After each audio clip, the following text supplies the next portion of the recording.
Welcome back to our channel where we provide updates and undisclosed narratives on the royal family. We provide you with the exciting news royal expert exposed, shocking Paris backstage drama. As Meghan Markle was humiliated. Meghan Markle's debut at Paris Fashion Week incited a significant worldwide media frenzy and extensive public discourse, eventually eclipsing most of the event. What some observers saw as a potentially pivotal public relations opportunity for the Duchess instead revealed itself as a complex case study in modern stardom, the strategic alignment of personal and business brands, and the relentless dynamics of social media criticism. The conversation swiftly transitioned from topics of attire and fashion to include inquiries of etiquette perception and the meticulous cultivation of a public persona. Within a single evening, various competing narratives emerged, each scrutinizing distinct facets of her attendance: the circumstances of her invitation, the atmosphere backstage, the nuances of her attire and demeanor, the path her vehicle traversed through the city, and the ramifications of her affiliation with a contentious fashion house. Collectively, these observations demonstrated the intense compression of contemporary symbolic politics, whereby a single public event may be interpreted in several, sometimes conflicting ways, each impacting a public figure's reputation. The first flashpoint was the nature of the invitation, which within the realm of high fashion transcends a basic logistical matter.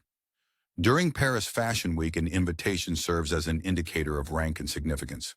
Front row seats at prominent events are meticulously allocated, each designed to enhance media exposure, promote a business, and express a certain cultural affiliation. The allocation of these seats is a calculated endeavor in image management designers and their teams strategically position individuals to guarantee certain personalities are adjacent, enhancing a targeted narrative in images and media coverage. Invitations serve both practical and performative functions. They work as cash in a marketplace of symbolic capital. The dispute around Meghan Markle's attendance at the Balenciaga show was initiated by remarks from Demna, the brand's creative director, who allegedly said in an interview that the Duchess had directly contacted him to convey her desire to participate. Media stories exhibited considerable variation in their paraphrase of his statements. Nonetheless, the fundamental implication widely disseminated was that the first outreach had been undertaken by her team rather than the fashion brand. That singular feature rapidly divided public opinion and became a symbol for conflicting narratives of authority aesthetics and the rightful origin of status. One view characterized such outreach as customary among the entertainment and fashion sectors. In this perspective, celebrities often engage with companies via agents or publicists to investigate potential appearances or collaborations. This constitutes a symbiotic connection whereby both entities benefit from increased visibility. Outreach is prevalent among worldwide pop stars, actresses, and influencers. Teams pursue chances to position clients in prominent situations, while brands embrace compatible people capable of amplifying a collection's reach. Advocates of this viewpoint said that Meghan Markle's international prominence made her an appealing visitor, and that it would be quite customary for her agents to initiate contact. Furthermore, the business rationale of fashion weeks, where companies often gain from associations that enhance media exposure, complicates any assessment that establishing contact is intrinsically inappropriate. From this perspective, labeling her behavior as atypical demonstrated an unjust prejudice against a prominent American public person participating in the same professional conduct as several colleagues. A more discerning interpretation, however, rapidly garnered support, particularly among fashion purists and critics of the Duchess. This view saw her outreach as a violation of an unspoken but well-recognized Parisian convention. The most desirable invites are ideally provided rather than requested. Requesting one may be seen as an indication of neediness, suggesting that it is the visitor who seeks validation from the brand rather than the company that gains from accommodating the guest. An extensively disseminated internet adage encapsulated this notion succinctly. In Paris, invitations serve as currency. One does not request them, they seek you out. This phrase gained viral traction and facilitated a transition in the discourse from logistical concerns to a symbolic judgment of her perceived status within the cultural elite. What was the significance of that detail? The solution is in the semiotics of status culture. In elite social systems, be it fashion, academia, or aristocracy, acts of invitation and inclusion constitute prestige exchanges. Receiving an invitation signifies recognition as a marker of taste and inclusion. Seeking an invitation may imply positioning oneself outside the frameworks that bestow that status. Consequently, for several critics, the implication that the Duchess had instigated contact was less a matter of etiquette violation and more an issue of narrative manipulation. It indicated an individual attempting to expedite or orchestrate a re-entry into elite cultural spheres in a manner seen as deliberate. On social media sites like X, previously Twitter, the hashtag #she invited herself trended for hours if not days, eliciting discussions that transcended the particulars of Balenciaga's guest list. Certain analysts saw the supposed outreach as indicative of a reversal in the conventional power relations within the fashion business. Instead of companies competing for her attention, she was seen as actively seeking validation from a sector from which she had ostensibly distanced herself. This framing converted a potentially mundane appearance into a public examination of significance. Was Meghan Markle a person for whom businesses would vie, or an individual reaffirming her status among the cultural elite by conspicuous presence? The narrative therefore went beyond the superficial details such as seating arrangements and evolved into a vote on the genuineness and legitimacy of her public identity. Understanding that discussion necessitates recognizing wider divisions in cultural awareness. The Duchess has a dual position as a celebrity and a former institutional figure known for her acting activism and previous status as a full-time member of the royal family. This hybridity confuses anticipations. For some, her attendance at prestigious places is a logical progression of her newfound independence. For others, her previous royal rank suggests persistent limitations on the management of her exposure. In this transitional realm, activities that may be neutral for an ordinary celebrity have heightened symbolic significance. Shortly after the invitation garnered attention, narratives on the backstage ambiance at Balenciaga started to emerge. Accounts of a celebrity's reception behind the scenes often originate from anonymous sources and tabloids, necessitating cautious interpretation. Still, they have significantly influenced the developing story. The backstage area of a prominent runway show is usually characterized by organized pandemonium as designers, models, makeup artists, stylists, photographers, and publicists navigate a meticulously coordinated routine that harmonizes urgency with theatricality. In this setting, hierarchy and energy are evident: who attracts attention, who is respected, and who is given the opportunity to assert a presence. Multiple tabloid and internet reports citing unidentified insiders said that Meghan Markle's entrance failed to generate the expected level of enthusiasm. Descriptions varied from icy to awkward, with one notably memorable phrase, "The energy departed with the air conditioning," frequently cited as a concise representation of a welcome that allegedly lacked excitement. The reports indicated that despite ongoing work, there was a notable lack of lively engagement. Makeup artists concentrated on preparing models. Photographers exhibited hesitation as if unsure of the protocol, and staff seemed hesitant to gather around a distinguished guest as they would for a typical celebrity. An often recounted incident indicated that a photographer said it seemed as if she had carried her own limelight, but no one wanted to stand in it. If correct, these tales depict a social dissonance, a worldwide renowned personality whose distinct brand of American charm fails to seamlessly align with the conventions of European high-fashion backstage. Observers remarked that her efforts at light conversation, small chat, often used by prominent personalities to maneuver through such events, were characterized by critics as rehearsed or performative when assessed in brief clips and still photos. In such an environment where French cultural discourse often values an uncontrived, effortless elegance, historically referred to as sprezzatura, behaviors that seem too premeditated may encounter social estrangement. Sprezzatura, a word derived from Italian Renaissance etiquette and used in contemporary cultural discourse, signifies an aura of nonchalance or deliberate ease. When a public figure's behaviors seem intentionally crafted, they may contradict this ideal. Backstage reports exemplify the functioning of rumor economies, since details, whether factual or not, satisfy gaps in public perception and serve as evidence in character assessments. For the Duchess, whose public image has been extensively chronicled and scrutinized, such micro-narratives are significant for analysts attempting to assert broader notions of authenticity. An isolated story on a seemingly unpleasant interaction might be expanded into a discourse on identity and belonging. The method is not novel nor exclusive to her. Nonetheless, social media amplifies it, allowing trivial narratives to acquire disproportionate importance within hours. Regardless of the accuracy or exaggeration of these insider stories, they contributed to the overarching narrative that Meghan Markle, despite her international renown, had not succeeded in garnering the approval of the fashion insider community that evening. The tale indicated a nuanced type of social tension. Recognition of fame did not inherently imply acceptance, and the disparities in cultural expectations between Hollywood-style exposure and Parisian caution were highlighted. The Backstage account served as an illustration for the overarching issue she has in navigating numerous cultural contexts while maintaining a consistent and persuasive public persona. Public inspection, however, stretched far beyond the Backstage, including a meticulous analysis of sartorial and physical minutiae. In the digital age, the examination of a prominent individual's clothing and demeanor is both thorough and instantaneous. On social media sites that allow high-resolution picture sharing and slow-motion video analysis, such as Instagram and TikTok, users have adopted the role of fashion detectives, meticulously examining photos pixel by pixel for insights on the origin and fit of garments.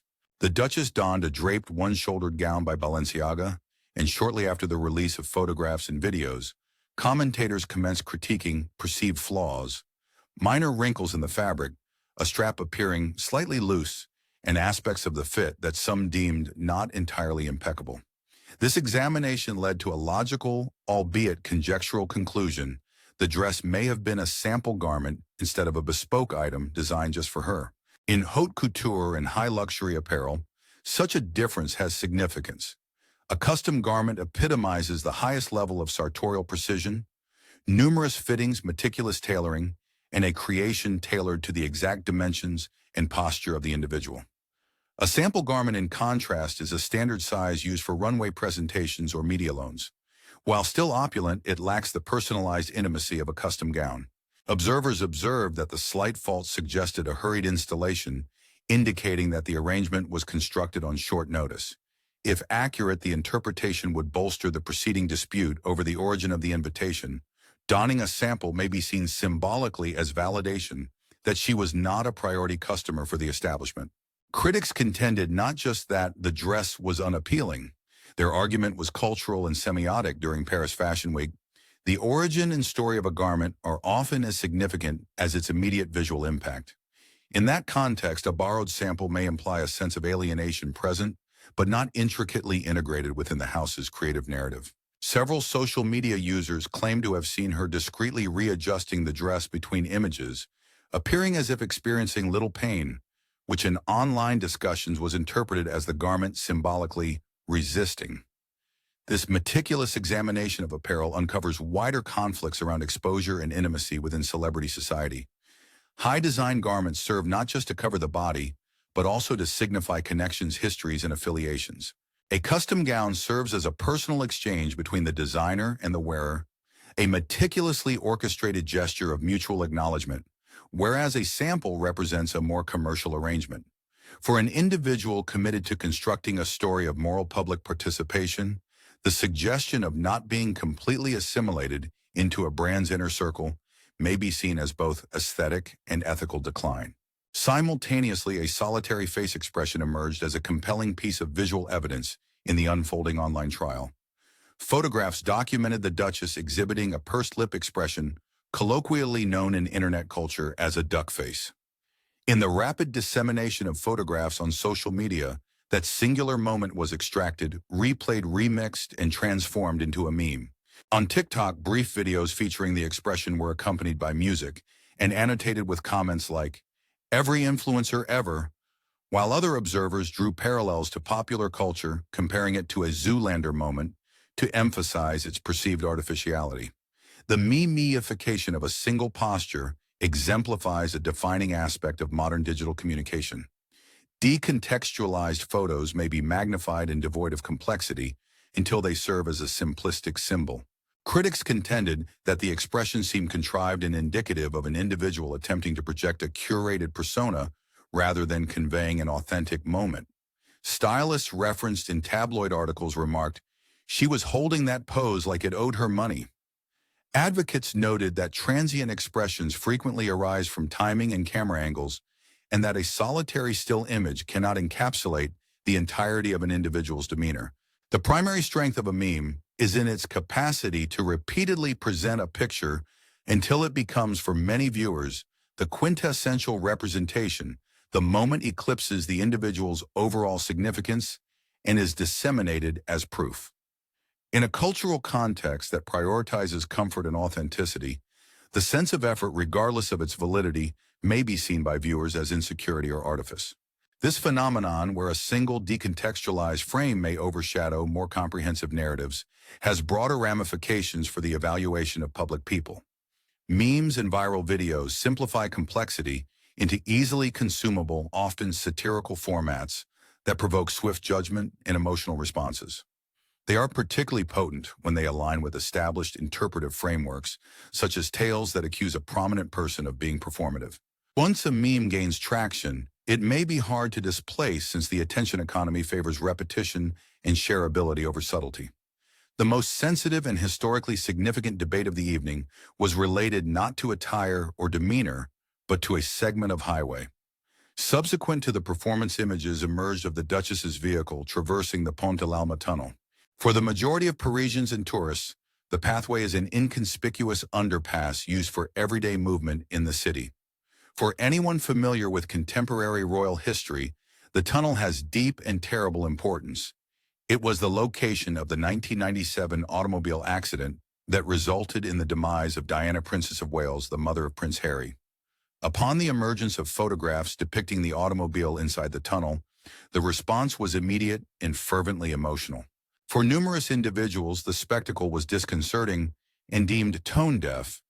Social media platforms were inundated with juxtaposed images of the Duchess's vehicle in 2023, alongside photographs linked to Diana's last journey, prompting critics to scrutinize the rationale of her security and logistics team.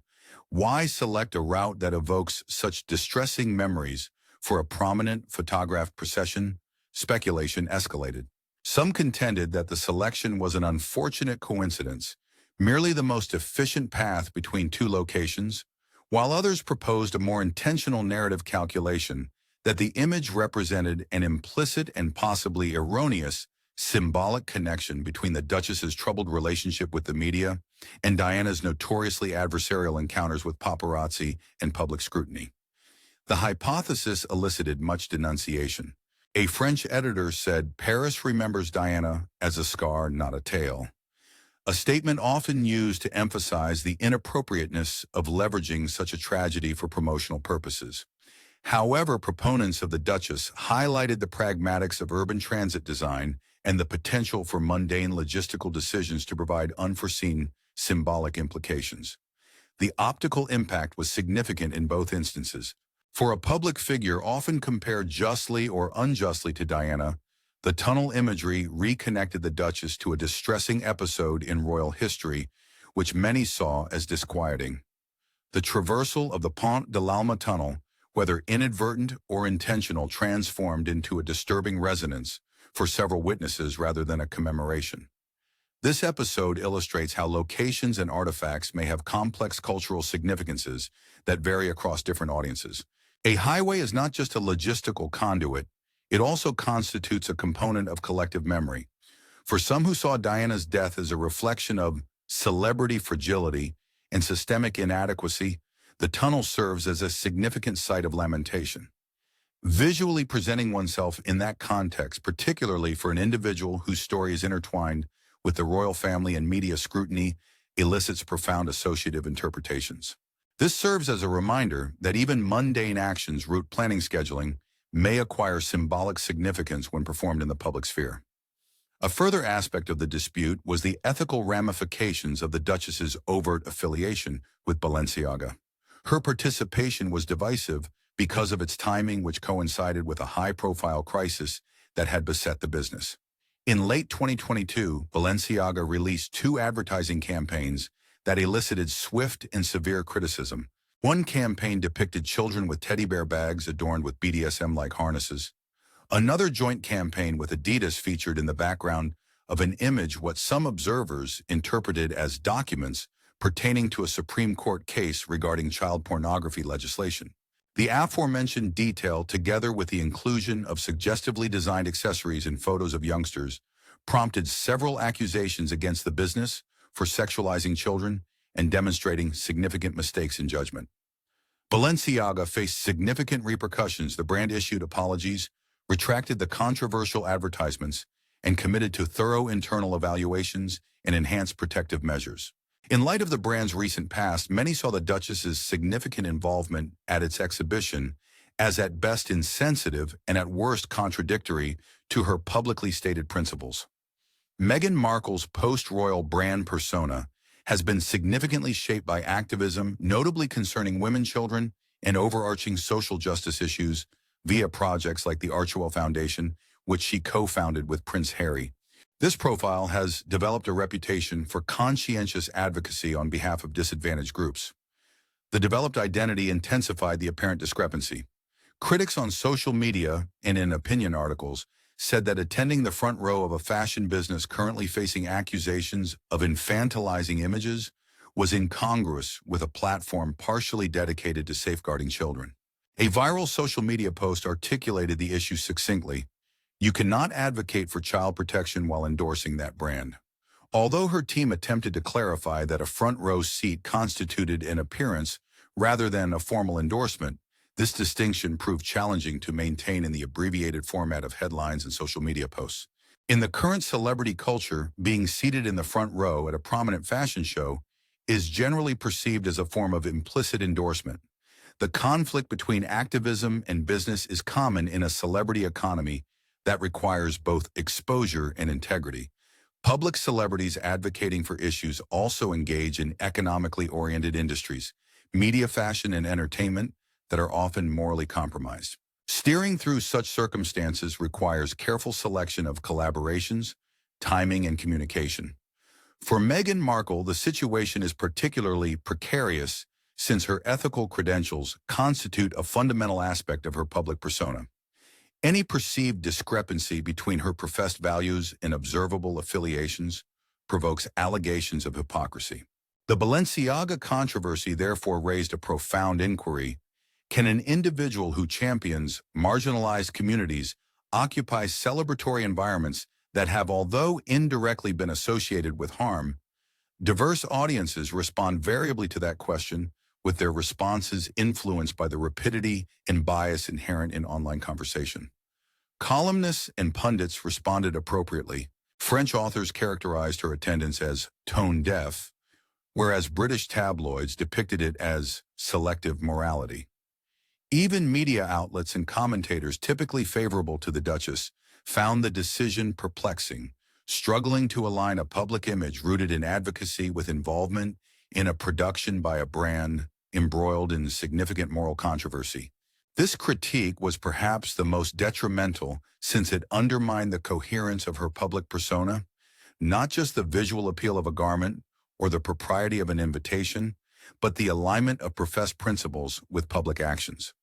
While previous critiques may have been seen as trivial or culturally misinformed, association with Balenciaga has prompted significant inquiries about judgment and the integrity of a meticulously developed brand. Collectively, these disparate elements of controversy indicated a potential turning point in the overarching public discourse on Meghan Markle.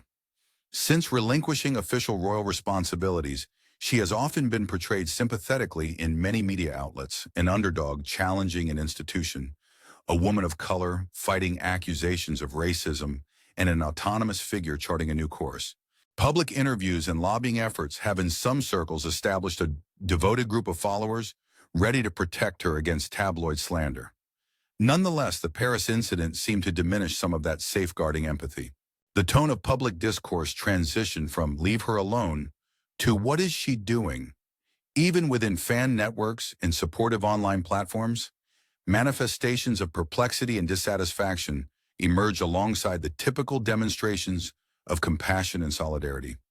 Longtime supporters expressed diminishing tolerance, with one remarking, "I have supported her for years, but this seems weird," reflecting a growing feeling.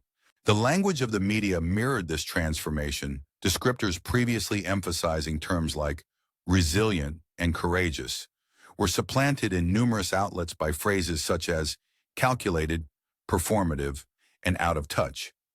Importantly, this shift was not limited to traditionally antagonistic tabloids. It permeated more mainstream reporting, indicating a wider reassessment of her perception among segments of the public and media. The decline in excitement is significant because within the celebrity economy, indifference may be more detrimental than overt animosity. Outrage often fosters engagement and hence attention, while indifference or slight disappointment may indicate a reduction in impact. The Paris event instilled in some spectators the impression that she no longer had the authority to dominate a room as she previously did. Instead of being the pivotal person influencing debate, she transformed into an object of scrutiny, a presence acknowledged by others but not necessarily revered. For prominent people whose careers depend on cultural significance and compelling moral tales, a shift towards indifference may be both impactful and difficult to rectify. The dynamics of reputation restoration in this setting are intricate. Public relations methods that were previously successful may not seamlessly adapt to a climate influenced by algorithmic distribution. Brief apologies may be seen as insincere, whilst prolonged silences may be interpreted as avoidance. Furthermore, efforts to recontextualize a dispute via new philanthropic activities or prominent interviews may inadvertently revive the discussion and attract further interest. The challenge is exacerbated when diverse audiences necessitate varying forms of reassurance. Empathetic supporters may seek a narrative consistent with established principles. Doubtful critics may require tangible proof of change, and impartial observers may be satisfied with an elucidation of logistics and intent. Following the scandals, the Duchess preserved a deliberate quiet. No public postings were made from her official channels. No comments were issued by her staff to explain reasons or provide further information, and there were no apparent efforts to alter the narrative. Abstaining from commentary during a media controversy is a well-known public relations tactic, one that she and numerous other public figures have previously utilized. Withdrawal permit the media cycle to deplete itself and subsequently re-emerge with a measured statement, a novel initiative, or a meticulously orchestrated appearance intended to regain control of the narrative. Observers and pundits interpret this quiet in two contrasting ways. Some saw it as a skillful strategic pause, an acknowledgement that immediate pronouncements may intensify controversy, and that time often mitigates popular indignation. Some see the stillness as an indication of a failed strategy. When a campaign falters, quietude may seem less a display of certain detachment and more a silent admission that the story has escaped one's grasp. In the absence of prompt correction, the dialogue was permitted to evolve in unforeseen ways, enabling memes, opinion pieces, and viral content to solidify into prevailing views. However, it would be erroneous to presume that such a withdrawal inherently indicates failure. The Duchess has consistently shown a capacity to maneuver through phases of intensive scrutiny, a time of increased criticism, succeeded by a tactical retreat, followed by a reemergence that reshapes public perception via interviews, philanthropic endeavors, or media undertakings. Her public career often relies on cycles of constriction and expansion. A controversial phase transitions into a calmer time of recalibration, subsequently resulting in a more concentrated resurgence. The quiet may signify a period of internal recalibration, a chance to reevaluate communication strategies, collaborations, and the scheduling of forthcoming public appearances. Multiple viable options exist, each presenting unique trade-offs. A clarifying remark addressing particular issues is one option, the arrangement of the invitation, the practicalities of the chosen route, and the characteristics of the offered close. This statement may seek to restore openness and mitigate conjecture. Meticulous choreography is essential to ensure the tone does not seem defensive or legalistic. The most impactful messages in these situations often combine factual clarity with an understanding of the perceived implications of acts regardless of intent. An alternative approach involves a significant shift initiating or emphasizing a project that concretely validates declared values, such as efforts in child protection, a campaign promoting ethical fashion methods, or an endeavor to assist survivors of exploitation, thereby aligning actions with rhetoric. This strategy prioritizes actions over rhetoric. Instead of expending energy on superficial discussions, it generates tangible proof of dedication. To enhance long-term reputation, modest and verifiable actions, such as collaborations with esteemed NGOs, clear disclosures of charitable results, or well-designed public programming can gradually restore confidence. A third strategy involves sustained strategic quiet, followed by a meticulously orchestrated reemergence aimed at recalibrating the narrative, such as an appearance at a low-key public event, an extensive interview that permits subtlety, or a media initiative that recontextualizes her goals. Re-entries may be impactful when they are seen as genuine and when the accompanying production enhances rather than detracts from the message. Staged reappearances may be seen as manipulative if they seem too contrived. Time, context, and collaborators are crucial. Every decision necessitates evaluating the danger of extending attention versus the possible benefit of reestablishing conversational control. A clarifying statement may extinguish some issues while exacerbating others. A significant shift might withstand examination, but requires genuine ongoing dedication. A phased return may provide temporary distraction, but may fail to resolve fundamental concerns about coherence and judgment. The equation is further complicated by the fragmented character of modern public's various constituencies will view every action or inaction via different perspectives. Public attitude is not uniform.